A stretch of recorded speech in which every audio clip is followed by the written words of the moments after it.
Assalamualaikum warahmatullahi wabarakatuh. Alhamdulillahi ala ihsani wa syukru lahu ala taufiqihi wa amtinani wa asyhadu an la ilaha illallah wahdahu la syarika lahu ta'ziman li sya'ni wa asyhadu anna Muhammadan abduhu wa rasuluhu da'ila ridwani. Allahumma salli alaihi wa ala alihi wa ashabihi wa ikhwani. Hadirin dan hadirat yang dirahmati oleh Allah Subhanahu wa taala, alhamdulillah pada kesempatan malam hari ini kita kembali dipertemukan oleh Allah Subhanahu wa taala dan merangkam pelajari hadis-hadis Nabi sallallahu alaihi wasallam. Salawat dan salam tercurahkan selalu kepada junjungan kita Nabi Muhammad sallallahu alaihi wasallam, juga kepada keluarganya serta seluruh sahabat beliau tanpa terkecuali. Kita lanjutkan bahasan kita pada bab yang ke-36, babun khauful mu'min min an yahbata amaluhu wa huwa la yash'ur. Bab tentang kekhawatiran seorang mukmin kalau amalannya gugur dalam kondisi dia tidak sadar. Kemudian Al-Imam Al-Bukhari membawakan asar dari Ibrahim At-Taimi. Dia berkata, "Ma aradtu qawli ala amali illa khasyitu an akuna mukadzaban." Tidaklah aku bandingkan perkataanku dengan perbuatanku kecuali aku khawatir aku didustakan. Aku khawatir aku didustakan. Dalam riwayat mukadziban, aku mendustakan. Maksudnya beliau sering menyampaikan nasihat, sering berkata-kata yang baik.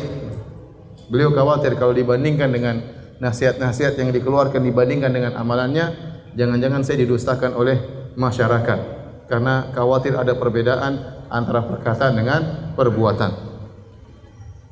Dan di antara makna kemunafikan yaitu perbedaan antara hati dengan amalan, antara perkataan dengan perbuatan. Wa qala Ibnu Abi Mulaikah, berkata Ibnu Abi Mulaikah, dan dia adalah seorang tabi'in. Dia berkata, adraktu 30 min ashabin Nabi sallallahu alaihi wasallam. Aku mendapati 30 sahabat Nabi sallallahu alaihi wasallam, kulluhum yakhafun nifaqa ala nafsihi. Semuanya khawatir diri mereka ditimpa dengan kemunafikan. Ma minhum ahadun yaqul innahu ala imani Jibril wa Mikail. Tidak seorang pun dari mereka yang berkata sungguhnya dia berada di atas imannya Jibril atau imannya Mikail. Wa yuzkaru anil Hasan, insyaallah kita jelaskan makna riwayat-riwayat ini. Dan disebutkan dari Hasan al-Basri, beliau berkata, ma khafahu illa mu'min. Tidak ada yang takut dengan kemunafikan kecuali orang mukmin. Wala aminahu illa munafik. Dan tidak ada merasa aman dari kemunafikan, tidak takut dengan kemunafikan kecuali dia orang munafik. Kemudian kata Imam Al-Bukhari, wa ma yuhaddiru minal israr ala taqatul wal isyan min ghairi taubah. Demikian juga apa yang telah Allah peringatkan dari terus-menerus dalam melakukan peperangan atau bermaksiat tanpa bertobat kepada Allah. Di qaulillahi ta'ala, berdasarkan firman Allah, walam yusirru ala ma fa'alu wa hum ya'lamun. Dan mereka, di antara ciri-ciri orang beriman, mereka tidak terus-menerus melakukan dosa-dosa padahal mereka mengetahuinya. Tapi bab ini, bab tentang seorang mukmin takut amalannya gugur tanpa dia sadari, dibawakan oleh Imam Al-Bukhari sebagaimana dijelaskan oleh para ulama dalam rangka membantah orang-orang Al-Murji'ah. Orang-orang Murji'ah, mereka merasa iman mereka sempurna dan mereka merasa iman mereka seperti Jibril dan Mikail. Kenapa? Karena mereka menganggap iman itu cuma tempatnya di hati dan dia merupakan satu asal saja, satu poin. Poin ini semua orang beriman poinnya sama-sama memiliki poin tersebut, Tasdik, pembenaran, dan pembenaran tersebut ada kadarnya. Dan semua orang beriman memiliki kadar ini dan sama. Oleh karenanya, seorang yang beriman dan melakukan maksiat, imannya sama dengan Jibril, sama dengan Mikail. Adapun Ahlus Sunnah wal Jamaah tidak. Bahwasanya iman dalam hati pun bertingkat-tingkat. Pembenaran, keyakinan berbeda-beda antara satu dengan yang lainnya. Dan kita bisa merasakan hal ini. Adapun menurut orang-orang Murji'ah, iman tempatnya di hati dan itu tasdik, pembenaran, dan ukurannya sama antara satu dengan yang lainnya. Sehingga mereka merasa kalau mereka sudah mendapat kadar ukuran tersebut, maka iman mereka sudah sempurna, iman mereka sama dengan Jibril dan Mikail. Yang benar, tasdik, pembenaran, keyakinan dalam hati-hati manusia juga bertingkat-tingkat. Dan iman tidak hanya bersandar pada hati. Perkataan juga termasuk iman, perbuatan juga termasuk iman, sebagaimana sudah kita sering jelaskan berulang-ulang tentang akidah Ahlussunnah wal Jamaah tentang iman, yaitu al-iman. Iman berkaitan dengan apa? Qaul wa i'tiqad, wa amal. Berkaitan dengan perkataan, keyakinan dan amal. Yazidu bi ta'ah wa yanqusu bil ma'siyah. Bertambah dengan ketaatan dan berkurang karena kemaksiatan. Nah, di sini Al-Imam Al-Bukhari ingin menjelaskan, para salaf dahulu, bahkan para sahabat, mereka khawatir mereka tertimpa dengan kemunafikan. Mereka tidak pernah merasa bahwa iman mereka sempurna. Sampai 30 orang sahabat pun takut bahwasanya mereka terkena kemunafikan. Maksudnya nifak amali ya, bukan nifak i'tiqadi. Telah kita jelaskan pada pertemuan-pertemuan yang lalu, kemunafikan ada dua. Kemunafikan kecil dan nifak akbar. Nifak kecil itu nifak amali, ya, nifak perbuatan. Di antaranya perbuatan tidak sesuai dengan perkataan, perbuatan tidak sesuai dengan keyakinan, ya. Adapun nifak akbar yang kemunafikan yang mengeluarkan seorang dari Islam, yaitu tidak beriman kepada Allah, tidak beriman kepada Nabi Muhammad sallallahu alaihi wasallam, ya. Yang dikhawatirkan oleh para sahabat bukanlah nifak al-akbar, tetapi nifak amali. Ya, seperti penjelasan dari Ibrahim At-Taimi, kalau aku bandingkan perkataanku dengan perbuatanku, aku khawatir aku didustakan. Ya, khawatir perkataan tidak sesuai dengan apa? Perbuatan. Dan kita pun demikian, sering kita berkata-kata yang baik, ternyata amalan kita belum tentu sesuai dengan apa yang kita ucapkan. Sering kita memberi wejangan dan nasihat, sering kita malah menyelisih apa yang kita nasihatkan. Sering antum bikin status indah-indah statusnya, ternyata antum orang yang pertama menyelisih status tersebut. Iya atau tidak? Itu di antara makna kemunafikan, itu perbedaan antara perkataan dengan perbuatan. Yang dikhawatirkan oleh para sahabat bukan nifak akbar, tetapi nifak amali, ya, khawatir perkataan mereka tidak sesuai dengan perbuatan. Dan banyak dalil yang menunjukkan bahwasanya amalan seorang bisa gugur. Sebagaimana Allah berfirman dalam Al-Qur'an, "Innal hasanati yudhibnas sayyi'at." Sungguhnya keburukan-keburukan bisa menghilangkan, sungguhnya hasanat, kebaikan-kebaikan bisa menghilangkan keburukan-keburukan. Innal hasanati, dalam surat Hud kata Allah, innal hasanati yudhibna sayyi'at. Kebaikan-kebaikan bisa menggugurkan keburukan. Contoh, orang berhaji bisa menghapuskan dosa-dosa, orang umrah bisa menghapuskan dosa-dosa, antara salat Jumat yang satu dengan Jumat yang lain bisa menghapuskan dosa-dosa, Ramadan bisa menggugurkan apa? Dosa-dosa, ya. Demikian juga kata Nabi sallallahu alaihi wasallam, wa atbi sayyi'atal hasanata tamhuha. Kalau kau melakukan keburukan, lakukanlah kebaikan. Niscaya kebaikan tersebut akan menggugurkan keburukan yang kau lakukan. Namun ada sebaliknya. Ya, sebaliknya as-sayyi'at yudhibna al-hasanat. Ternyata keburukan juga bisa menggugurkan kebaikan. Keburukan juga bisa menggugurkan kebaikan. Sebagaimana kebaikan bisa menghilangkan keburukan, sebaliknya keburukan juga bisa menghilangkan apa? Bisa menggugurkan kebaikan-kebaikan. Dan banyak dalil yang menunjukkan akan hal ini. Di antaranya firman Allah Subhanahu wa taala dalam di awal surat Al-Hujurat, "Ya ayyuhalladzina amanu la tarfa'u aswatakum fawqa sautin nabi wa la tajharu lahu bil qawli ka jahri ba'dikum li ba'din an tahbata a'malukum wa antum la tash'urun." Kata Allah, wahai orang yang beriman, janganlah kalian mengangkat, ya, la tuqaddimu baina yaday rasulih, ya, wattaqullaha innallaha samii'un alim. Ya, la tarfa'u aswatakum, wahai orang yang beriman, janganlah kalian mengangkat suara-suara kalian di atas suara Nabi. Jangan kalian mengeraskan suara kalian di atas suara Nabi sallallahu alaihi wasallam sebagaimana kalian berbicara dengan yang lainnya.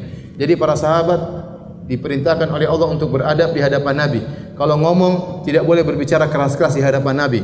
Nabi SAW harus dihormati, harus dianggukan. Tidak boleh seorang berbicara keras di hadapan Nabi SAW. Kalau dia berbicara keras di hadapan Nabi, kata Allah, antahbatu a'malukum, bisa jadi amalan kalian gugur, wa antum la tash'urun, sementara kalian dalam kondisi tidak sadar. Ternyata bermaksiat di hadapan Nabi dengan bersuara keras di hadapan Nabi melebihi suara Nabi bisa menggugurkan amalan. Kata para ulama, terlebih lagi orang yang meremehkan sabda Nabi, sekedar bersuara keras di hadapan Nabi, tidak beradab di hadapan Nabi, bisa menggugurkan amalan. Bagaimana orang yang merendahkan hadis, menolak hadis, ya, mengedepankan pendapat dia, ra'yu dia, kemudian dia tidak beriman kepada hadis, maka ini juga bisa gugur amalannya tanpa dia sadari. Ini dalil bahwasanya amal bisa gugur. Amal bisa gugur. Contoh lagi, Allah Subhanahu wa taala berfirman, ya ayyuhalladzina amanu, dalam surat Al-Baqarah, la tubtilu shadaqatikum bil manni wal adha. Wahai orang-orang beriman, janganlah kalian membatalkan sedekah kalian dengan al-man wal adha. Al-man itu nyebut-nyebut.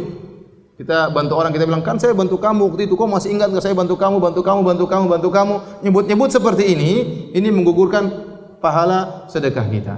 Atau al-adha, kita menyakiti, kita cerita ke orang lain, saya bantu dia, saya gini. Dia tersakiti sampai berita kepada dia bahwasanya kita menceritakan kebaikan-kebaikan kita. Maka ini juga menggugurkan sedekah.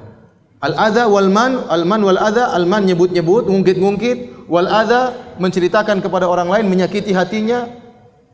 Karena kita mentang-mentang sudah memberi bantuan kepada dia, kita sakit hatinya, maka ini adalah maksiat yang bisa menggugurkan pahala sedekah kita. Ini dalil bahwasanya kemaksiatan bisa menggugurkan pahala. Ya. Demikian juga dalam Al-Quran dalam surat Al-Baqarah, Allah berfirman, ayawaddu ahadukum an takuna lahu jannatun min nakhilin wa a'nabin tajri min tahtihal anhar lahu fiha min kulli thamarat wa asabahu al-kibar wa lahu dhurriyyatun dhu'afa fa asabaha i'sarun fihi narun fahtaraqat.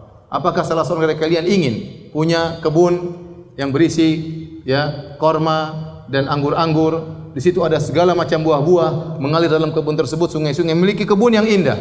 Kemudian dia sang pemilik kebun tersebut sudah mencapai masa tua, kemudian punya anak-anak yang lemah, tiba-tiba ada angin yang menerpa kebunnya, berisi api sehingga kebunnya pun yang indah tadi terbakar. Ini perumpamaan dibuat oleh Allah Subhanahu wa taala sebagaimana tafsiran sebagian sahabat tentang seorang yang dia beramal saleh, namun di akhir hidupnya dia bermaksiat, melakukan dosa-dosa besar, terjerumus dalam kesyirikan sehingga amal dia gugur, sebelumnya gugur semuanya. Ya. Jadi ini dalil di antara ayat yang menunjukkan amal bisa gugur, ya. Bisa gugur. Seorang jangan pede dengan imannya, jangan pede dengan amalan yang dia lakukan, karena kemaksiatan, futur, ya, malas beribadah, keraguan, kekufuran bisa muncul di tengah-tengah tatkala kita sedang beramal, atau tidak muncul di tengah-tengah, muncul di ujung hidup kita, muncul di akhir hidup kita. Bukankah Nabi SAW pernah bersabda, inna ahadakum la ya'malu bi amali ahli jannah hatta ma bainahu wa baina illa dhira' fa yasbiqu 'alal kitab fa ya'malu bi amali ahli an-nar fa yadkhuluha. Sungguh salah seorang dari kalian terus beramal saleh sehingga jarak dia dengan surga tinggal sehasta. Namun dia kedahuluan takdir, di akhir hayatnya dia beramal dengan amalan penghuni neraka jahanam, bermaksiat di penghujung hidupnya, akhirnya dia masuk neraka. Tidak ada yang merasa aman dengan imannya. Lihat para sahabat seluruhnya khawatir terjerumus dalam kemunafikan. Maka seorang jangan pede dengan imannya, seorang jangan pede dengan amalannya. Terus berdoa kepada Allah Subhanahu wa taala agar dijauhkan dari kemunafikan, agar dijaga iman, agar dianugerahkan istiqamah. Kita sendiri sadar betapa sering kita ngaji, tahu-tahu di tengah zaman yang penuh fitnah ini kita ternyata ya terjerumus dalam maksiat. Kita ternyata terjerumus dalam praktek riba. Kita ternyata tidak bisa menjaga pandangan kita, tidak bisa menjaga lisan kita, dan macam-macam kemaksiatan yang terjadi yang bisa menerpa kita setiap saat. Apakah di tengah-tengah kehidupan kita atau di akhir dari penghujung kehidupan kita, waliyadzubillah. Kemudian juga dalam hadis Rasulullah SAW bersabda, "Man taraka salatal asar faqad habita amaluh." Barang siapa yang meninggalkan salat asar, maka telah gugur amalannya. Ya. Demikian juga dalam satu riwayat, ya, Aisyah menegur seorang sahabat karena ada praktek riba. Kata Aisyah, kabarkan kepada dia bahwasanya ribanya telah menggugurkan amalan jihadnya. Ribanya telah menggugurkan amalan jihadnya. Jadi para hadirin dan hadirat yang dirahmati oleh Allah Subhanahu wa taala, kaidah ya bahwasanya kebaikan bisa menggugurkan keburukan. Sebaliknya keburukan bisa menggugurkan apa? Kebaikan. Sebaliknya keburukan bisa menggugurkan kebaikan, ya. Taib. Jadi ada kaidah, ya. Yang pertama, ya, al-hasanat tudhibus sayyi'at. Ini dalam surat Hud, ya. Kemudian sebaliknya, as-sayyi'at tudhibul hasanat. Artinya kebaikan menggugurkan keburukan. Dan ini dalilnya sangat banyak sekali. Seperti haji menggugurkan apa? Dosa-dosa, umroh, puasa, salat 5 waktu, salat Jumat dan yang lainnya. Ini keburukan sebaliknya. Keburukan atau dosa-dosa menggugurkan kebaikan, pahala. Dan ini juga tadi dalilnya telah banyak, telah kita sebutkan, ya. Tadi kita sebutkan, kita ulangi lagi bagaimana sedekah bisa gugur dengan apa? Nyebut-nyebut, mungkit-mungkit, ya. Salat asar kalau ditinggalkan bisa menggugurkan kebaikan-kebaikan. Nah, dalam hal ini juga ada dua mazhab. Di sini ada dua mazhab, ya. Ada namanya mazhab Ahlus Sunnah. Ahlus Sunnah. Ada dua model bahwasanya keburukan, pengguguran, kebaikan terbagi menjadi dua, yaitu dosa yang menggugurkan seluruh kebaikan.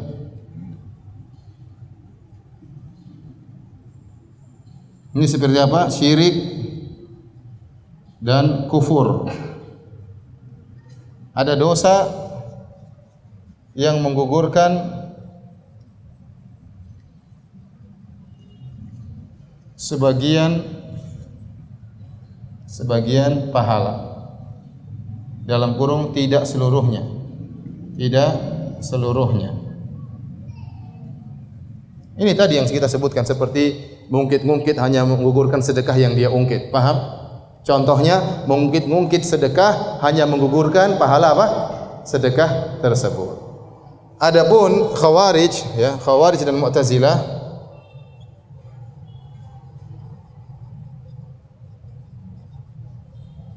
ya, menurut mereka hanya satu model. Dosa-dosa menggugurkan seluruh pahala, sehingga pelakunya, ini sudah sering kita jelaskan, sehingga pelaku dosa besar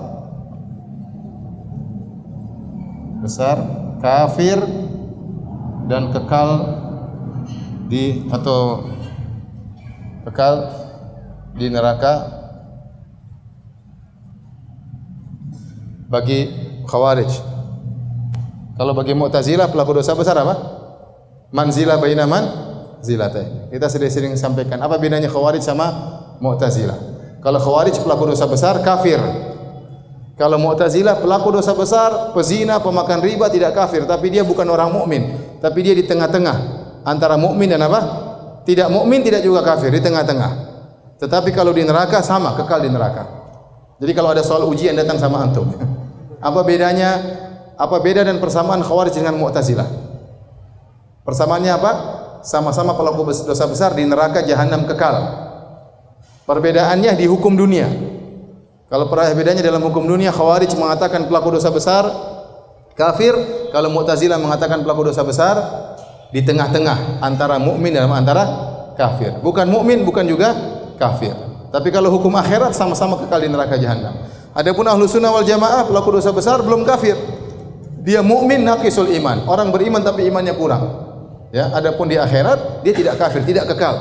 Ya, tahta masyiatillah, sesuai dengan kehendak Allah. Mau diampuni atau mau diadab, kalaupun diadab sampai selesai dosa-dosanya kemudian dimasukkan dalam surga. Ini sering saya sampaikan, saya tidak mau ulang lagi karena waktu kita sangat terbatas.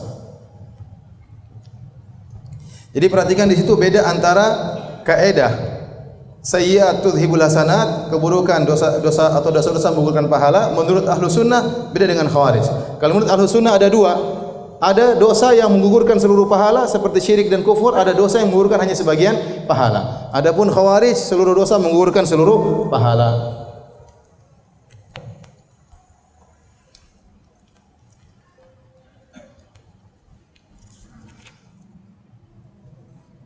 Baik, para hadirin dan hadirat yang dirahmati oleh Subhanahu wa taala. Siapa 30 orang yang ditemui oleh Ibnu Abi Mulaikah, 30 sahabat yang mereka semua khawatir diri mereka terjerumus dalam kemunafikan. 30 orang sahabat ternyata adalah orang-orang yang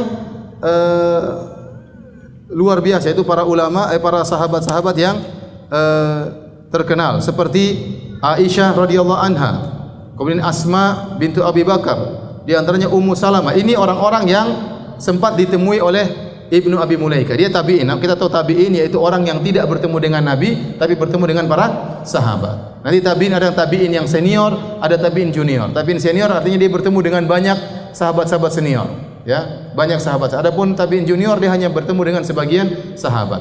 Adapun para sahabat 30 orang tersebut yang ditemui oleh Ibnu Abi Mulaika di antaranya adalah Aisyah, kemudian Asma binti Abi Bakar, kemudian Ummu Salamah istri Nabi sallallahu alaihi wasallam, kemudian Abdullah bin Mas'ud, Abdullah bin Umar, Abdullah bin Amr bin As, Abdullah bin Abbas, kemudian Abu Hurairah, Uqbah bin Harith, Miswar bin Makhramah. Ini di antara 10 orang yang sempat ditemui oleh Ibnu Abi Mulaika, dan mereka semuanya dan 20 sahabat yang lainnya semuanya takut diri mereka terjerumus dalam kemunafikan. Ini dalil bahwasanya orang semakin beriman dan bertakwa tidak semakin pede, tapi semakin takut kepada Allah Subhanahu wa taala, ya.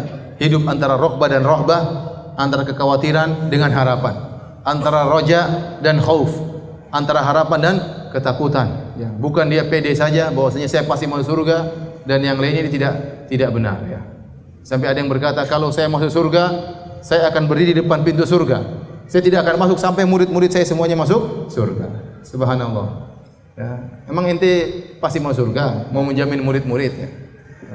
Ente saja belum tentu masuk surga, ente mau jamin murid-murid. Ini ngobrol, menjual seakan-akan menjual surga tanpa secara langsung. Seakan-akan ngajilah sama saya akan jamin surga kalian. Secara tidak langsung ngomong begitu. Ya, bagaimana dia bilang, saya mau surga nanti, kalau saya mau surga saya akan tunggu di pintu surga. Murid-murid saya tidak akan masuk sampai murid-murid saya semuanya masuk. Ente memberi syafaat. Emang ente boleh memberi syafaat secara ibtidaan, secara langsung? Enggak boleh.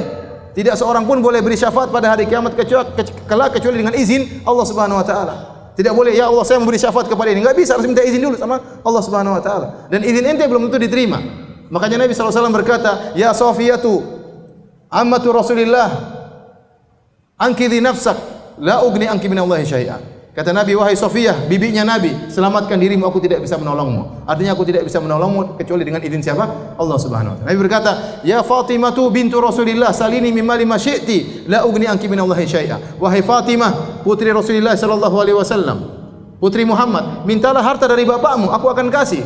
Tapi aku selamatkan dirimu, aku tidak bisa menolongmu sama sekali kecuali diizinkan oleh Allah Subhanahu wa taala.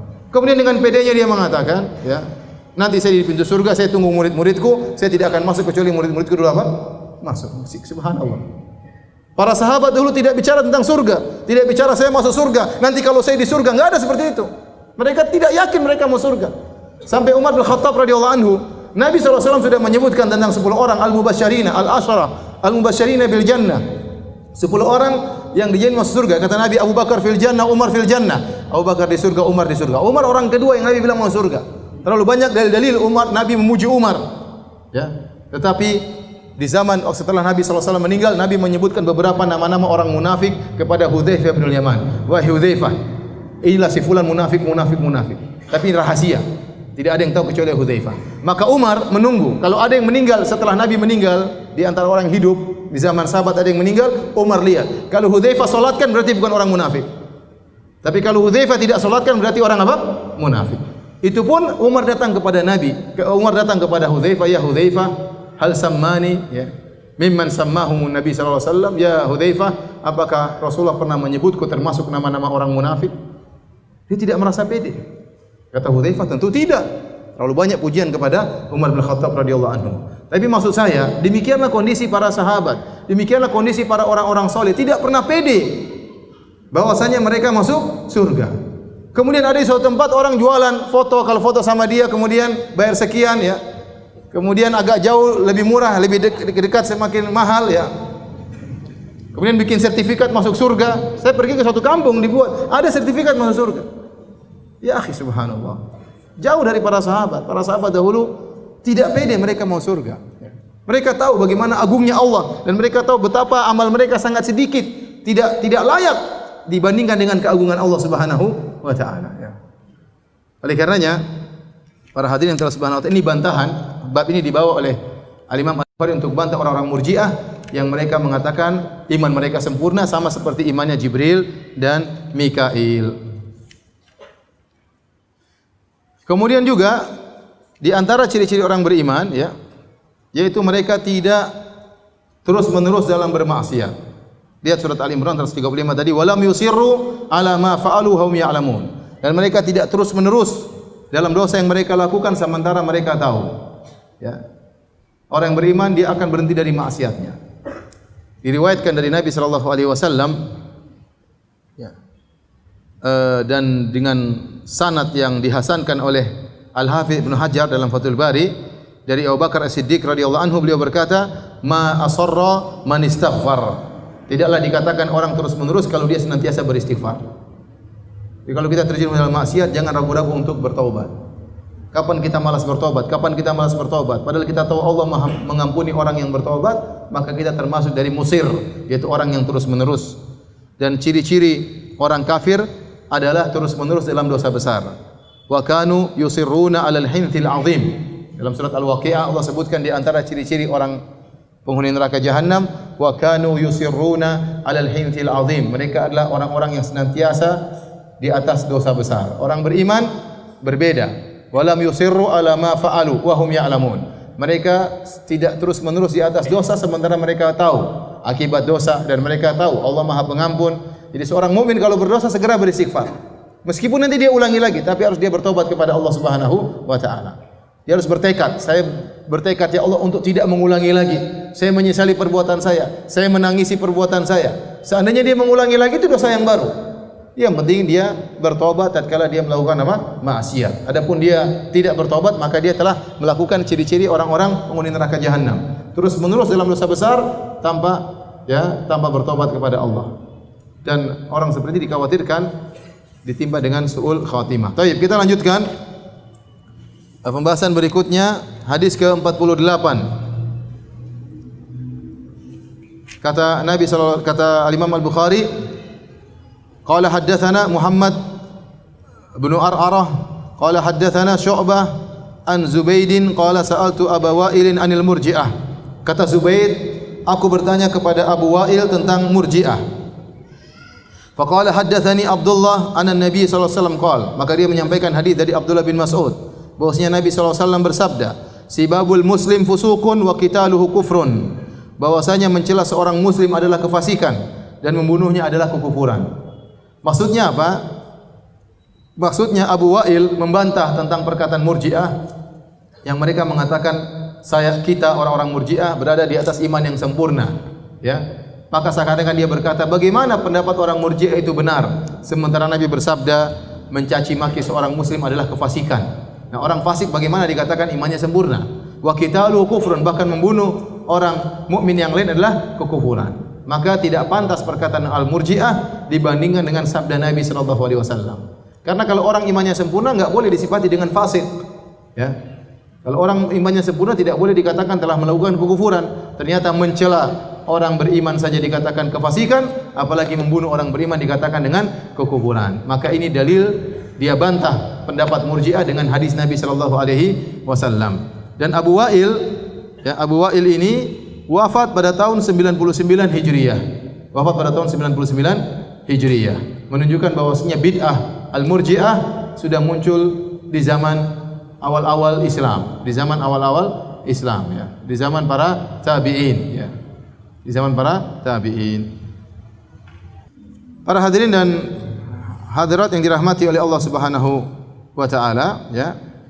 Ini sudah pernah kita jelaskan pula bahwasanya sebagian maksiat disifati dengan kefasikan dan sebagian maksiat disifati dengan kekufuran. Maksudnya bukan kekufuran yang mengeluarkan seorang dari Islam, tetapi adalah kufur asghar. Kufur apa? Asghar. Sebagaimana nifak ada nifak asghar, nifak akbar. Nifak akbar mengeluarkan seorang dari Islam, nifak asghar berkaitan dengan amal, ya, bohong, dusta, ingkar janji, ini nifak amali. Demikian juga kekufuran. Ada kufur akbar mengeluarkan seorang dari Islam, ada kufur asghar. Kufur asghar contohnya seperti berhukum dengan selain hukum Allah Subhanahu wa taala.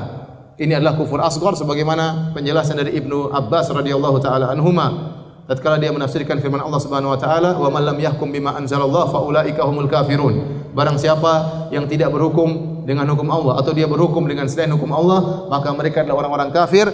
Kata Ibnu Abbas radhiyallahu anhuma, ya, kufrun duna kufrin, yaitu kufur asghar.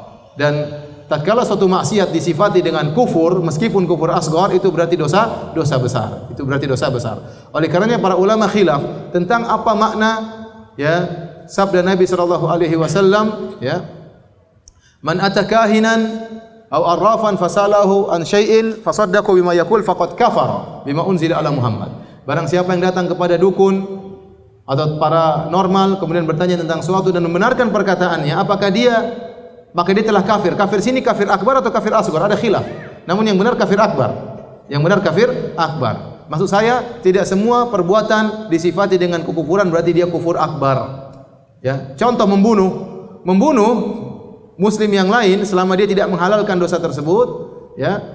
Dia membunuh dan dia tahu itu maksiat, maka itu merupakan kekufuran. Tadi qitaluhu kufrun, memerangi seorang muslim kekufuran, membunuhnya seorang kekufuran, tetapi ini kufur kecil, bukan kufur akbar. Karena orang yang membunuh orang lain, dia tidak jadi kafir otomatis, tapi dia diberi hukum had. Apakah dibunuh juga ataukah suruh bayar denda dan yang lainnya, ya. Tetapi ini bukan merupakan kekufuran, ya.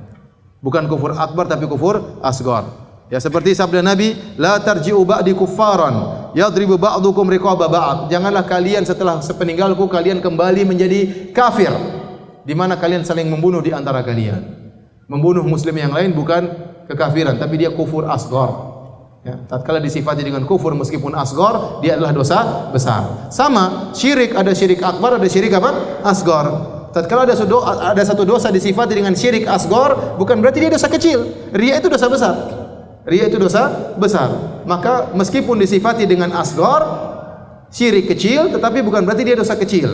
Pensifatan syirik kecil, nifak kecil, kufur kecil, itu bukan menjelaskan itu dosa kecil, tidak. Tetapi untuk menyatakan ini dosa-dosa besar, tapi tidak mengeluarkan seorang dari Islam. Paham? Ini dosa-dosa besar namun tidak mengeluarkan seorang dari Islam. Taib. Di antara dalil pembagian bahwasanya suatu amalan bisa dikatakan kekufuran meskipun tidak mengeluarkan seorang dari Islam, tidak menjadikan seorang kafir akbar adalah dalam surat Al-Baqarah ayat 85. Dalam surat Al-Baqarah ayat 85, ya, Allah Subhanahu wa taala menyebutkan, ya, tentang orang-orang Yahudi. Saya carikan ayatnya sebentar.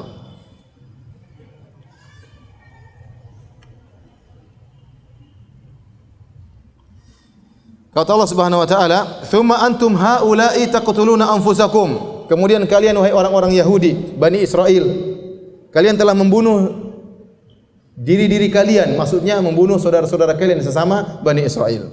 Wa tukhrijuna fariqam minkum min diyarihim, dan bahkan kalian mengusir Bani Israel selain kalian dari rumah-rumah mereka.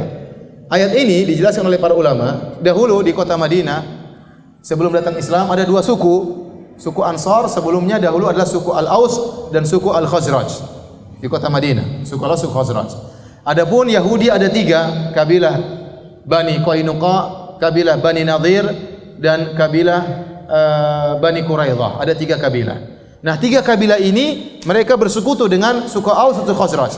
Ada sebagian kabilah Yahudi yang bersekutu dengan suku Aus, dan ada kabilah Yahudi yang bersekutu dengan suku Khazraj, ya. Seperti Bani Qainuqa bersekutu dengan suku Al-Khazraj. Adapun Bani Quraidah bersekutu dengan suku Aus. Jadi Yahudi bergabung. Ini di zaman jahiliyah. Kalau terjadi peperangan antara suku Aus dan suku Khazraj, maka Yahudi ikut gabung. Sehingga misalnya suku Bani Qainuqa gabung dengan suku Khazraj, kemudian suku Bani Quraidah gabung dengan suku Aus. Waktu Aus berperang sama Khazraj, akhirnya Yahudi suku Bani Quraidah juga memerangi Yahudi suku Bani Qainuqa, karena Bani Qainuqa gabung sama lawan mereka.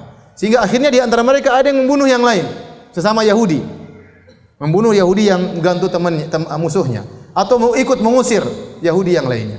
Nah, sifat sikap Yahudi yang membunuh Yahudi yang lainnya ini dikatakan oleh Allah dengan kekufuran. Maka di akhir ayat kata Allah, "Afatu'minuna bi ba'dil kitabi wa takfuruna bi ba'd." Apakah kalian beriman dengan sebagian Taurat dan kalian kufur kepada sebagian Taurat? Ternyata sikap mereka membunuh Yahudi yang lain dikatakan kekufuran oleh Allah Subhanahu wa taala, tapi ini adalah kufur apa? Asghar. Paham? Ini kufur asghar. Jadi pembagian kufur menjadi kufur akbar, menjadi kufur asghar bukan cuma dari pernyataan Ibnu Abbas kufrun duna kufrin, ya, tetapi juga dalam Al-Qur'an sebagaimana dijelaskan oleh Ibnul Jauzi rahimahullahu taala dalam tafsirnya. Ya, dan Ibnu Rajab Al-Hambali tatkala mengomentari perkataan Ibnu Jauzi, dia mengatakan, saya tidak pernah melihat ahli tafsir yang lainnya yang mengambil istimbat hukum seperti Ibnu Jauzi tentang masalah ini. Rahimahumullahu jami'an. Baik, kita lanjutkan hadis berikutnya.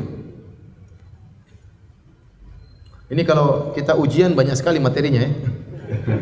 Sudah berapa pertemuan? Sudah 40 berapa hadis nih? Sudah 48 hadis ya. Kapan kita ujian? Siap ujian? Siap.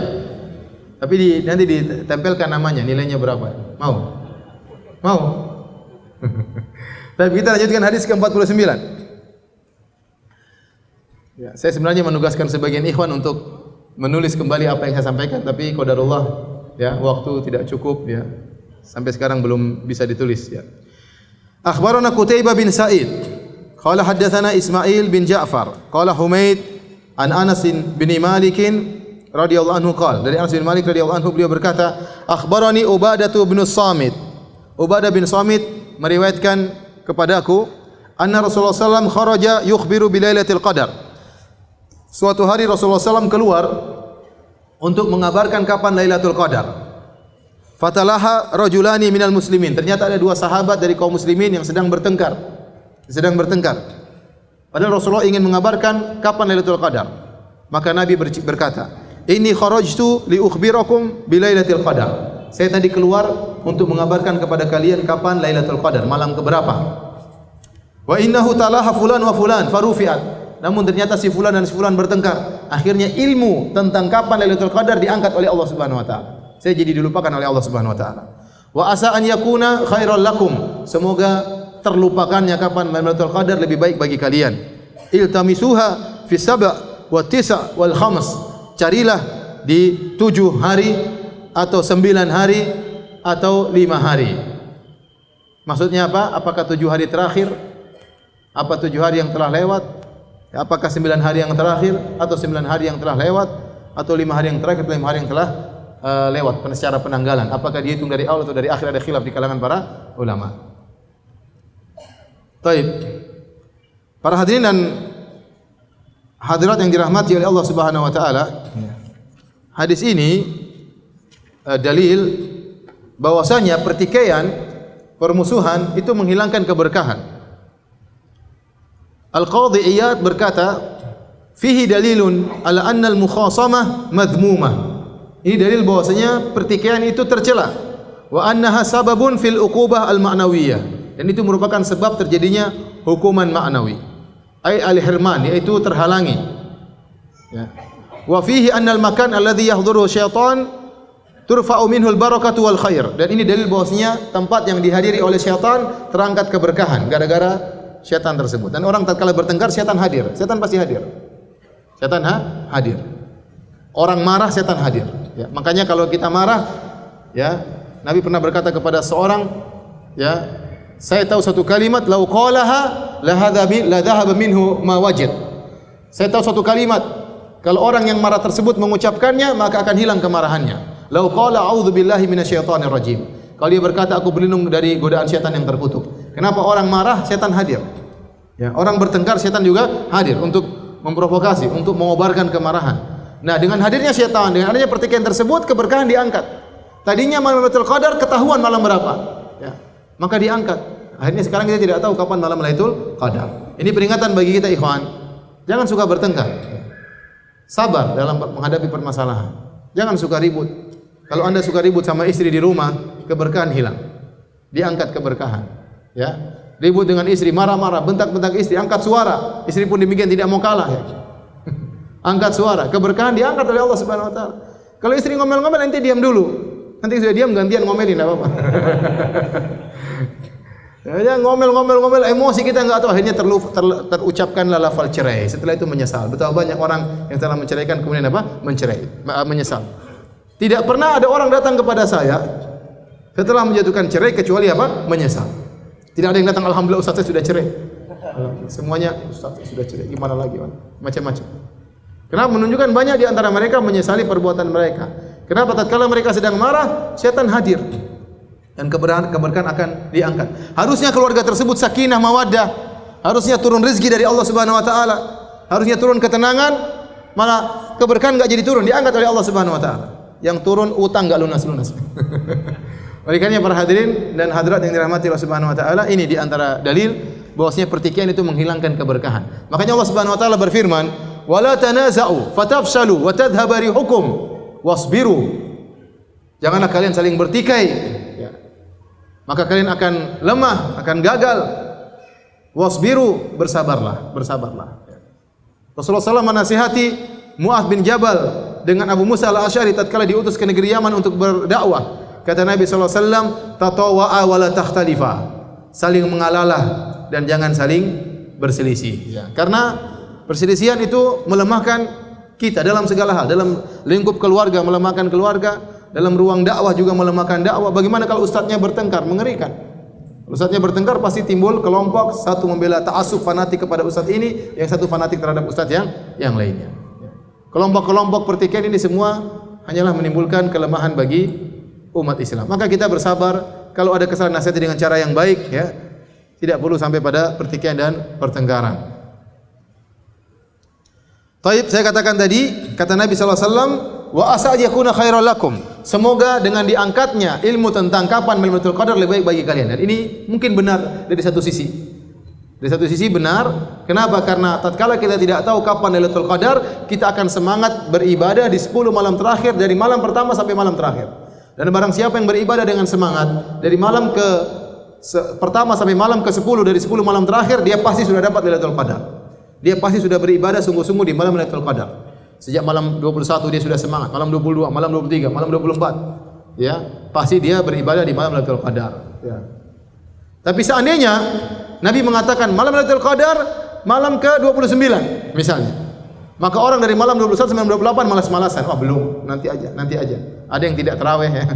Nanti aja, pas malam 29 baru begadang, ya. Ya. Makanya kata Nabi, wa asa an yakuna khairal lahum. Bisa jadi ada musibah, tapi ada hikmah di balik hal tersebut. Ya, padahal 10 malam terakhir seandainya Nabi mengabarkan malam Lailatul Qadar malam 29, bukan cuma malam tersebut yang hebat. 10 malam terakhir seluruhnya hebat. Ya. Maka kalau orang hanya tahu Lailatul Qadar cuma malam 29, malam pertama dia malah salat, malam kedua, malam ketiga, malam keempat sampai malam dia hanya semangat malam 29, dan itu kurang baik. Maka ini di antara hikmah Allah mengangkat malam Lailatul Qadar, tidak diketahui kapannya. Kemudian, ya, kita lanjutkan hadis berikutnya. Hadis tentang pertanyaan Jibril kepada Nabi sallallahu alaihi wasallam. Babun su'alu Jibril an-nabiyya sallallahu alaihi wasallam. Bab pertanyaan Jibril kepada Nabi sallallahu alaihi wasallam anil iman wal islam wal ihsan wal ilmi sa'ah. Tentang iman, tentang Islam, tentang ihsan dan tentang hari kiamat. Wa bayani Nabi sallallahu alaihi wasallam lahu, dan Nabi menjelaskan tentang hal itu semua kepada Jibril. Tsumma qala jaa Jibril alaihi salam yuallimukum dinakum.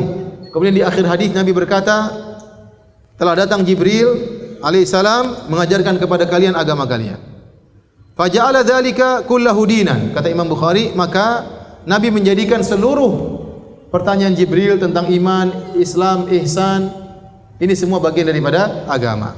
Wa ma bayyana Nabi sallallahu alaihi wasallam wahdi Abdul Qais minal iman. Dibandingkan dengan apa yang dijelaskan oleh Nabi kepada Waf Abdul Qais tentang keimanan. Jadi ada hadis lain yang Imam Bukhari isyaratkan. Jadi memang Sahih Bukhari ini ditulis untuk para ulama. Jadi Imam Bukhari sudah menuliskan isyarat, maksudnya yang baca sudah ngerti. Oh, hadis ini. Oh, hadis ini, ya. Tapi kita kan tidak ngerti, ya. Jadi kata Imam Bukhari, bab berikutnya tentang pertanyaan Jibril. Jibril tanya kepada Nabi tentang iman, Islam dan ihsan. Dalam hadis lain, Nabi bertanya kepada Waf Abdul Qais, "Atadruna mal imanu billahi wahda?" Tahukah kalian tentang apa itu iman kepada Allah? Kata mereka, kami tidak tahu. Maka Nabi jelaskan, al-iman, iman kepada Allah yaitu engkau bersyahadah, engkau menegakkan salat, engkau membayar zakat. Ya. Dalam hadis Jibril, Nabi menjelaskan iman tentang rukun iman. Nabi menjelaskan tentang Islam, tentang rukun Islam. Dengan dua dalil ini, Al-Imam Al-Bukhari menjelaskan bahwasanya iman dan Islam itu sebenarnya sama saja, tidak ada bedanya. Dan ini mazhabnya Al-Imam Al-Bukhari. Lafaz iman, lafaz Islam itu sama saja. Saya mau jelaskan, ya. Enggak apa-apa saya jelaskan. Sudah muazan ya? Belum. Jadi ada mazhab ulama, mazhab para ulama tentang iman dan Islam. Mazhab pertama ya, iman sama dengan Islam.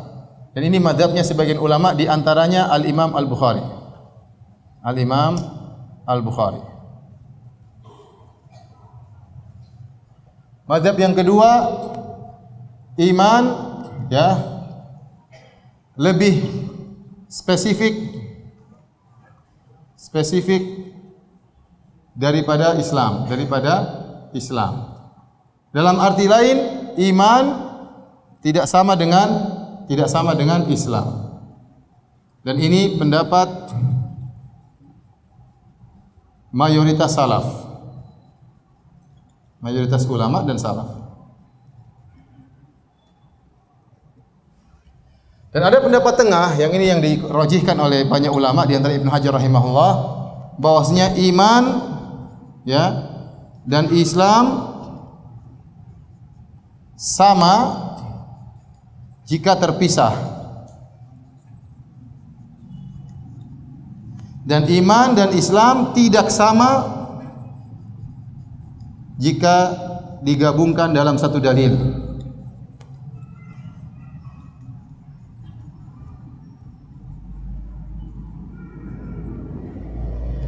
Dan ini pendapat yang tahqiq, ini pendapat Ibnu Hajar, pendapat Ibnu Rajab dan yang lainnya ya.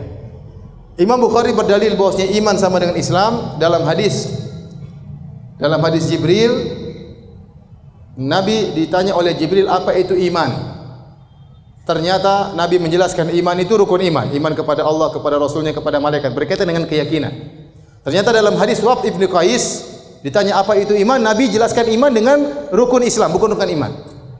Ya, rukun Islam itu engkau salat, engkau bersyahadah, engkau bayar zakat. Berarti kata Imam Bukhari ya, iman sama dengan Islam. Dalam hadis Jibril iman ditafsirkan dengan rukun iman. Dalam hadis Waqf Ibnu Qais iman ditafsirkan dengan rukun Islam. Berarti iman dan Islam sama. Antum paham atau tidak sih? Paham? Yang lain berpendapat iman lain dengan Islam. Iman lebih spesifik. Islam tidak semua orang Islam itu beriman. Karena iman derajat lebih tinggi. Ya. Kalau ada himpunan besar, ya, dalamnya ada himpunan kecil, itulah apa? Iman. Paham? Semua orang Islam pasti orang beriman, tidak semua orang beriman apa? Bagaimana? Gimana, saya lupa. Gimana himpunannya? Ada yang bisa bikin? Gini coba. Ya, terus yang di dalam apa? Salah, yang di dalam apa? Al-ihsan. Atau al-Islam. Terus al-iman, kemudian benar. Tidak semua orang ihsan pasti dia beriman, pasti dia apa? Islam.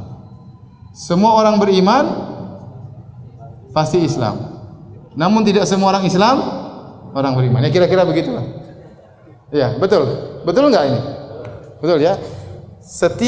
Tidak semua orang beriman pasti orang ihsan. Ya, di antara orang-orang Islam tersebut ada yang tingkatnya tinggi, itu orang beriman. Di antara orang beriman lebih tinggi lagi, itu orang apa? Ihsan. Ini pendapat yang ini.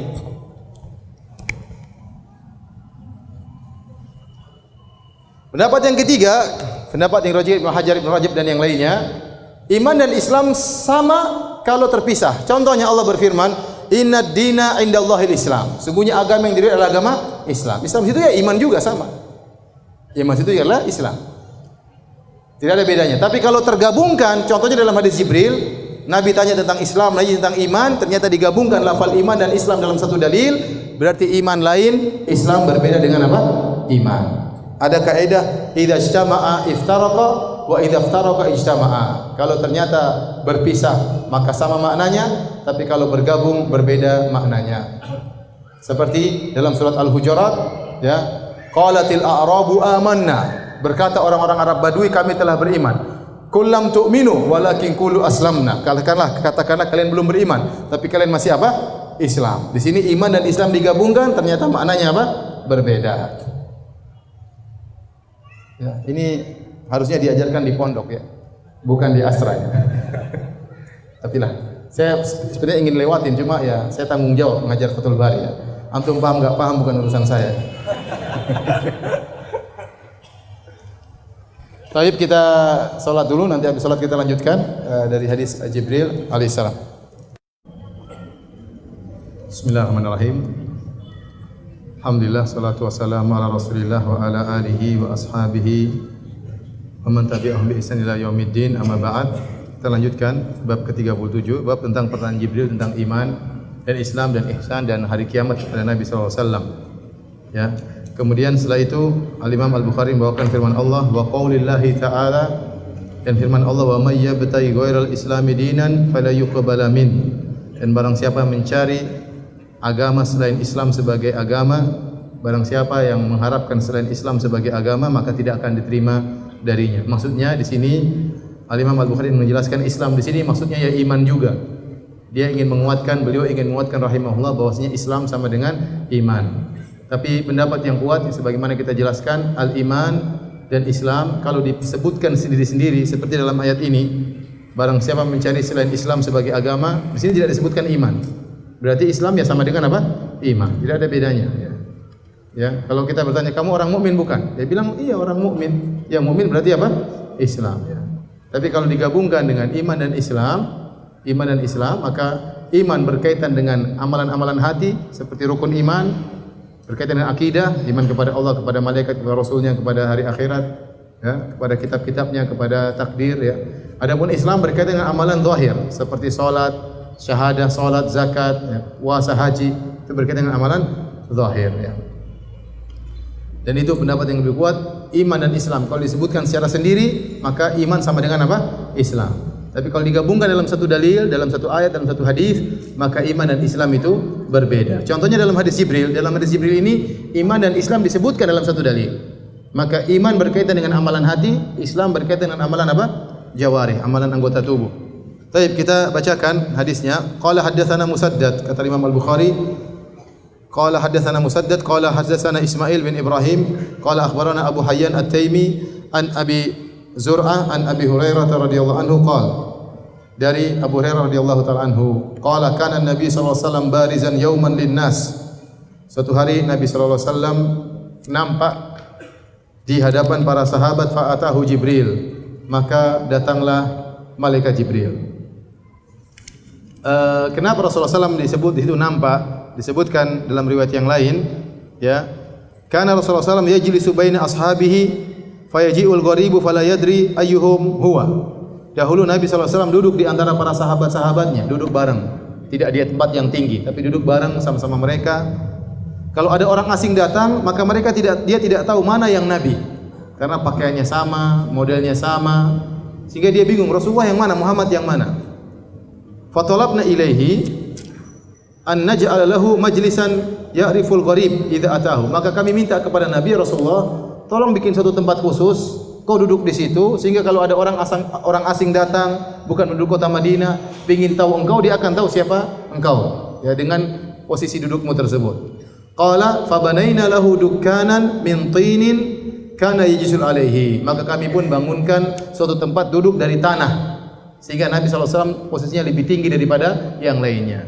Makanya dijadikan dalil oleh para ulama bolehnya seorang guru duduk di atas, ya, seperti kita sekarang ini, seperti di Masjid Nabawi duduk di kursi, supaya diketahui mana yang guru, mana yang apa, yang murid, ya. Jadi tidak mengapa. Maka di sini disebutkan Nabi sallallahu alaihi wasallam nampak di antara manusia, fa'atahu Jibril, tiba-tiba datanglah Jibril.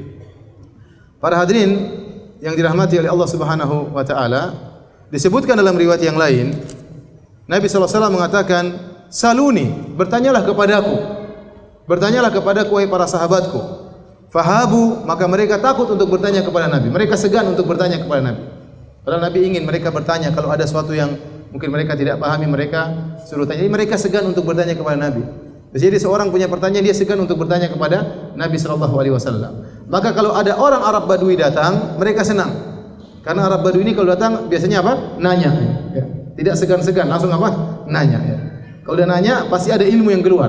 Pasti Nabi akan sampaikan ilmu dan bermanfaat bagi mereka. Maka disebutkan yu'jibuhum an ta'tiyal a'rabu fayas'aluna Rasulullah sallallahu alaihi wasallam. Maka mereka senang kalau ada orang Arab Badui datang nanya kepada Nabi sallallahu alaihi wasallam.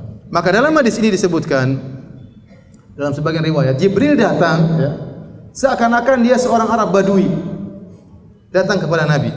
Dari cara-cara dia datang kepada Nabi ya.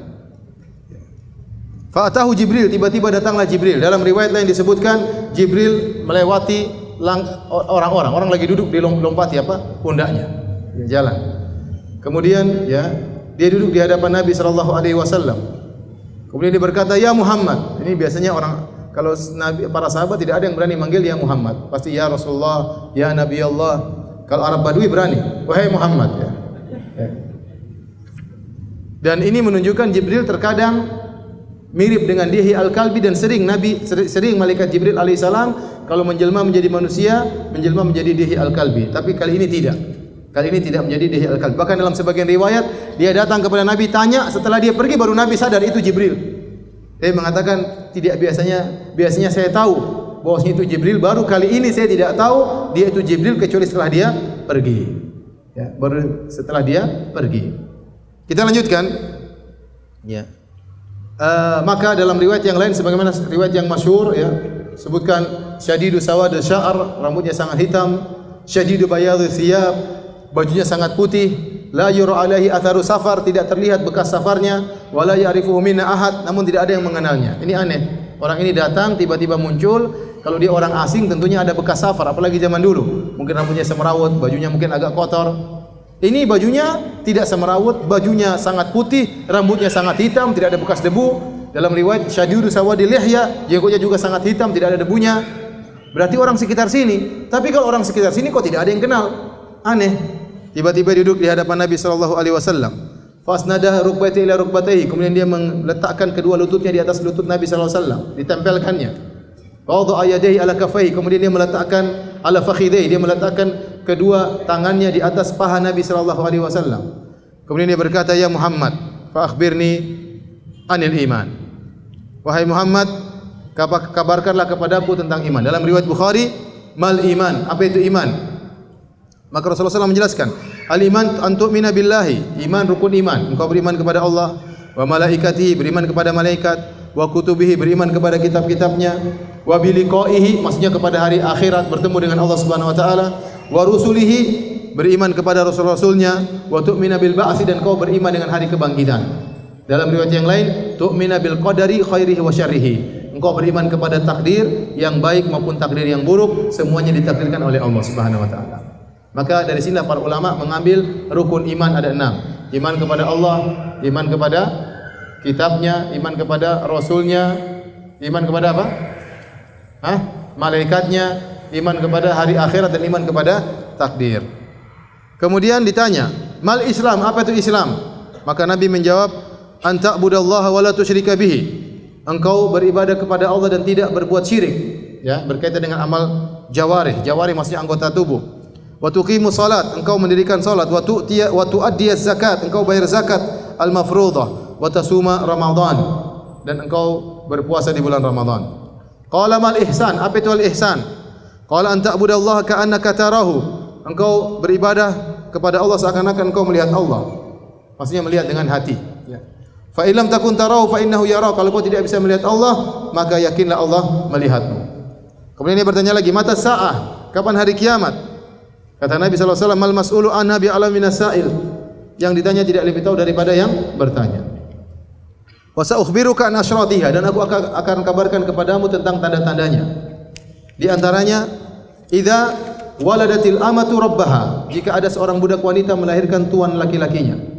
Wa idza tatawala ru'aul ibilil buhmi fil bunyan, jika ada para penggembala onta, penggembala hewan-hewan ternak, mereka berlomba-lomba dalam meninggikan bangunan. Fi khamsin la ya'lamuhunna illa Allah.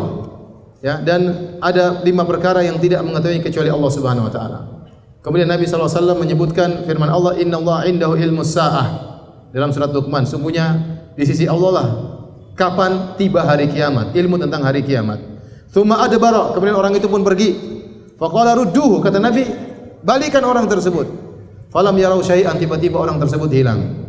Nabi berkata, hada Jibril jaa yu'allimun nasa dinahum. Inilah Jibril datang untuk mengajarkan kepada orang-orang agama mereka. Baik hadirin dan hadirat yang dirahmati oleh Allah Subhanahu wa taala, inti dari hadis ini ya, bahwasanya Nabi menjelaskan tingkatan agama, ada Islam, ada iman, ada apa? Ihsan. Yang paling rendah Islam, kemudian di tingkat berikutnya iman, baru kemudian apa? Ihsan. Seperti kita buat dalam bagan tersebut, diagram tersebut. Tidak semua orang Islam adalah orang mukmin dan tidak semua orang mukmin adalah orang ihsan. Kalau orang sudah mencapai derajat ihsan, berarti dia sudah melewati derajat Islam dan melewati derajat apa? Iman. Paham? Seperti itu. Jadi ihsan adalah derajat yang paling tinggi. Anta budallah ka'annaka tarah, engkau beribadah kepada Allah seakan-akan engkau melihat Allah. Para ulama telah menjelaskan seperti Ibnu Rajab dan Ibnu Hajar. Ibnu Rajab dalam Jami'ul Ulum wal Hikam, Ibnu Hajar dalam Fathul Bari, maksudnya engkau melihat dengan hatimu seakan-akan engkau melihat Allah. Karena tidak mungkin orang melihat Allah di dunia ini. Dalam hadis kata Nabi SAW, ta'allamu annakum lan taraw rabbakum hatta tamutu. Ketahuilah kalian tidak akan bisa melihat Allah sampai kalian meninggal dunia. Karena kita di dunia hasatul basar, ya panca indera penglihatan kita sangat lemah. Jangankan melihat Allah, melihat matahari saja kita tidak mampu cahaya matahari. Padahal cahaya Allah begitu sangat luar biasa ya. Ya banyak hal-hal yang tidak bisa kita lihat, benda-benda kecil tidak bisa kita lihat. Ya benda-benda jauh tidak bisa kita lihat, pandangan kita terbatas. Namun nanti di hari kiamat kelak kita dibangkitkan dengan modifikasi sehingga tubuh kita dibesarkan, kemudian kita bisa melihat jin, bisa melihat malaikat, ya. Kalau masuk surga maka bisa melihat Allah Subhanahu wa taala, ya. Adapun sekarang maka tidak mampu. Makanya Nabi Musa alaihissalam waktu mengatakan Rabbi arini, ya Allah tunjukkanlah dirimu kepadaku. Ya. Kata Allah Subhanahu wa taala, "Lan tarani," kau tidak akan bisa melihat aku. Tidak akan bisa melihat. Tatkala Allah falamma tajalla rabbu lil jabali ja'alahu dakka, tatkala Allah mulai menampakkan cahayanya di gunung, Nabi Musa langsung apa? Pingsan. Baru melihat cahaya Allah sudah apa? Pingsan. Belum melihat Allah Subhanahu wa taala. Oleh karenanya ihsan derajat yang sangat tinggi. Di mana seorang kalau tidak bisa melihat Allah dengan hatinya, maka dia yakin Allah Maha melihatnya. Sehingga dalam segala gerak-geriknya dia selalu mencapai derajat tertinggi. Contoh, orang yang ihsan mudah untuk ikhlas. Kenapa? Waktu dia salat dia tahu Allah melihat dia. Sehingga dia merasa Allah sedang menilai gerak-geriknya. Ya. Allah sedang alladzi wa tawakkal 'alal hayy alladzi la yamut. Kata Allah, bertawakallah kepada Allah yang Maha hidup dan tidak akan mati. Alladzi yaraka hina taqum, yang melihatmu tatkala engkau berdiri akan salat. Wa taqallubaka fi sajidin, tatkala kau sujud, gerak-gerakmu Allah melihat. Bahkan Allah bukan cuma melihat gerak-gerak tubuh kita, Allah juga melihat gerak-gerik hati kita. Jadi orang yang ihsan salatnya khusyuk. Karena dia tahu Allah sedang menilai. Ya, tatkala dia salat Allahu Akbar, dia tahu Allah sedang menilai, dia tidak akan berpaling. Dia tahu Allah sedang berbincang-bincang dengan Allah, dia sedang bermunajat terhadap Allah. Ya. Makanya kita dilarang tatkala salat buang ludah ke depan. Fa innahu yunaji rabbahu, dia sedang bermunajat dengan Rabb, dia sedang ngobrol dengan Allah Subhanahu wa taala, sedang berkata-kata kepada Allah Subhanahu wa taala. Demikian juga dia mudah ikhlas. Orang ihsan mudah ikhlas. Kenapa? Waktu dia bersedekah, dia bantu orang lain, dia tahu Allah Maha tahu. Dia tidak peduli komentar orang. Yang penting Allah tahu isi hatinya. Bahwasanya dia membantu orang ini karena Engkau ya Allah. Engkau lihat aku membantu hamba-Mu ya Allah, urusan sudah selesai. Ya, ini orang yang ihsan. Orang ihsan juga mudah untuk meninggalkan maksiat karena dia malu kepada Allah Subhanahu wa taala. Dia tahu malaikat hadir sedang mencatat amal dia, perbuatannya, penglihatannya meskipun dia bersendirian. Apalagi Allah tentu Maha melihat apa yang dia lakukan. Ini derajat yang sangat tinggi. Namanya derajat al-ihsan. Tidak semua orang meraih derajat tersebut. Tidak semua orang meraih derajat tersebut. Makanya hanya orang-orang ihsan yang bisa mudah memaafkan. Waktu Allah Subhanahu wa taala menyebut tentang ciri-ciri penghuni surga, di antaranya kata Allah Subhanahu wa taala wal afina 'anin nas, orang-orang yang memaafkan orang lain. Orang ini orang ihsan karena dia tahu, dia yakin kalau dia memaafkan orang, ya Allah akan mengampuni dia, ya. Dia bisa mengatur hatinya karena dia tahu hatinya diketahui oleh Allah Subhanahu wa taala. Dia telah mencapai tingkatan yang tinggi karena memaafkan tidak mudah. Maafkan tidak mudah. Hanya orang-orang ihsan yang bisa mudah memaafkan orang lain. Dia tidak terlalu peduli dengan komentar manusia. yang dia pedulikan bagaimana komentar Allah terhadap amalannya. Taib. Kemudian Nabi bertanya kepada, atau malaikat Jibril bertanya kepada Nabi tentang hari kiamat. Kata Nabi SAW, yang ditanya tidak lebih tahu daripada yang bertanya. Ini dalil bahwasanya hari kiamat tidak ada yang tahu kecuali Allah Subhanahu wa taala. Adapun pernyataan sebagian orang, sebagian ustaz, bahwasanya hari kiamat sebentar lagi, tidak sampai 30 tahun lagi akan terjadi hari meteor akan berjatuhan, bintang-bintang akan bertabrakan dan macam-macam ramalan-ramalan, ya, ini semua tidak benar.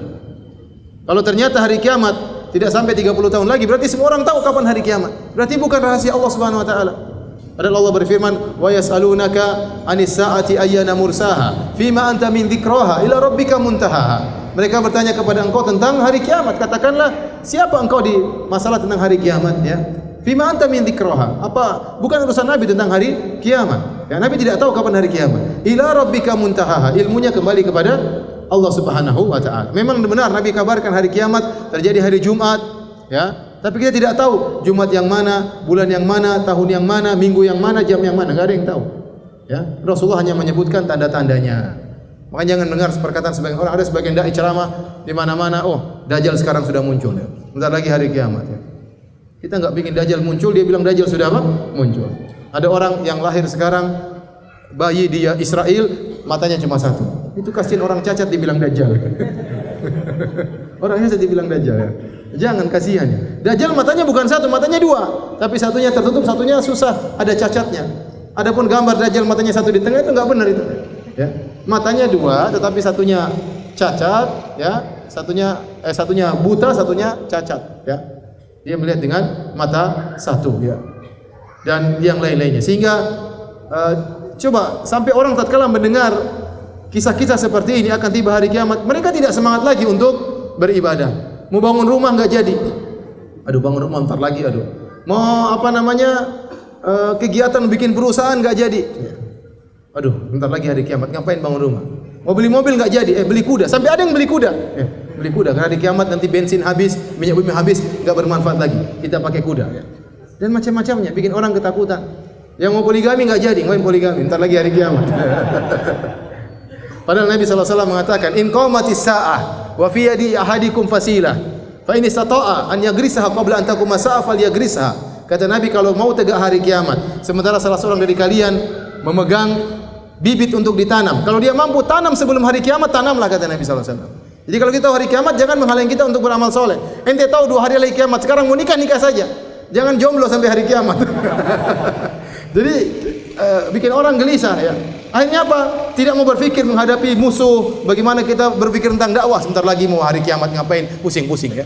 Akhirnya membuat orang lemas, membuat orang malas dalam berkarya. Seakan-akan sudah pasrah. Ya kalau 30 tahun lagi hari kiamat, ngapain kita? Sudah, ngapain kita mau ceramah-ceramah lagi? Udah kita sibuk sendiri-sendiri aja. Ya, sehingga membuat orang akhirnya tidak bersemangat. Dan ini salah. Yang tahu hari kiamat cuma siapa? Allah Subhanahu wa taala. Tapi Nabi berkata tentang tanda-tandanya. Di antara tanda-tandanya, di antaranya kata Nabi sallallahu alaihi wasallam, "Idza waladatil amatu rabbaha." Jika tatkala seorang budak wanita melahirkan tuannya. Ini banyak tafsiran disebutkan oleh Ibnu Hajar. Beliau menyebutkan 4 tafsiran. Di antara tafsiran-tafsiran tersebut yaitu seorang menggauli budak wanita. Dia punya budak wanita, dia gauli. Kemudian budak wanita tersebut melahirkan seorang anak. Anak itu berarti majikannya dong. Karena dia melahirkan anak dari majikannya. Kalau budak wanita kan boleh digauli oleh majikannya. Digauli oleh majikannya terus melahirkan. Ya, namanya umul walad. Berarti anaknya itu menjadi apa? Budaknya. Ini pendapat. Ya, pendapat yang lain, ya, menyatakan bahwasanya terjadi banyak peperangan sehingga ada ibu yang ada seorang wanita yang kemudian disandra dan macam-macam. Suatu saat anaknya beli ibunya tanpa dia sadari. Karena terlalu banyak peperangan dan terjadi banyak perbudakan. Terjadi peperangan sehingga ibunya dibeli, disandra. Berjalan waktu suatu saat dia beli ibunya tanpa sadari bahwasanya adalah apa? Ibunya. Ini antara tafsiran. Tafsiran yang lain tentang tanda-tanda hari kiamat maksudnya ini hanyalah kiasan, majas, bahwasanya sang anak durhaka kepada ibunya sehingga ibunya dianggap sebagai budaknya, disuruh-suruh, ya, diperintah-perintah, dibentak-bentak, dan itu mungkin, ya. Sekarang ada orang menjadikan ibunya sebagai budaknya, suruh ngurus anaknya, ya. Dia enak-enak saja, anaknya suruh jaga. Kemudian ibunya enggak digaji, enggak dibelikan hadiah, ya. Diperintah-perintah, ya. Kalau dia bayar pembantu saja mahal, ibunya tidak dibayar, tidak diservis dengan baik, seakan-akan sudah kewajiban ibunya mengurus apa? Anaknya. Hati-hati ikhwan, ya, jangan sampai memang orang tua kita senang mengurus cucu-cucunya, tapi Anda harus menghargai orang tua. Ya, kalau dia sedang mengurus cucu kita, Anda beri penghargaan, berikan hadiah, ya. Disenangkan, diajak jalan-jalan, diajak umroh kalau punya uang, ya, seperti itu. Ini di antara tanda-tanda hari kiamat. Kemudian wa idza tatawala ru'atul ibil buhum fil bunyan. Kalau para penggembala onta-onta, dalam riwayat yang lain riwayat asya'i, para penggembala kambing berlomba-lomba dalam meninggikan bangunan, dan ini sudah terjadi. Ya, contohnya di Arab Saudi, ya. Dan para ulama mengatakan ini di antaranya arti ada orang-orang desa sekarang jadi pemimpin. Biasanya orang-orang kota yang jadi apa? Pemimpin. Tapi sekarang banyak orang-orang desa jadi pemimpin. Entah jadi bupati, entah jadi gubernur, entah jadi presiden, entah jadi panglima. Dulunya orang-orang apa? Desa yang tidak dianggap oleh orang-orang kota. Ternyata mereka berhasil mencapai tingkatan yang tertinggi. Atau secara zahirnya, yaitu orang-orang penggembala kambing yang dahulunya tidak pakai alas kaki, tahu-tahu berubah kondisi jadi kaya raya, tahu-tahu bangun rumah yang tinggi. Dan ini banyak terjadi di Arab Saudi. Ada orang-orang kaya dahulunya Arab Badui, enggak ngerti apa-apa, tahu-tahu jadi sekarang kaya raya, punya apartemen, punya hotel. Mereka dahulunya orang-orang apa? Miskin. Dan sudah terjadi. Baik, demikian saja para hadirin dan hadirat yang dirahmati Allah Subhanahu wa taala, kajian kita pada kesempatan kali ini. Ya, mohon maaf pertanyaannya saya tidak bisa jawab, saya ada keperluan habis ini, ada rapat. Kita lanjutkan pengajian kita insyaallah Selasa depan dengan izin Allah Subhanahu wa taala. Subhanakallah bihamdik asyhadu alla ilaha illa anta astaghfiruka wa atubu ilaik. Assalamualaikum warahmatullahi wabarakatuh.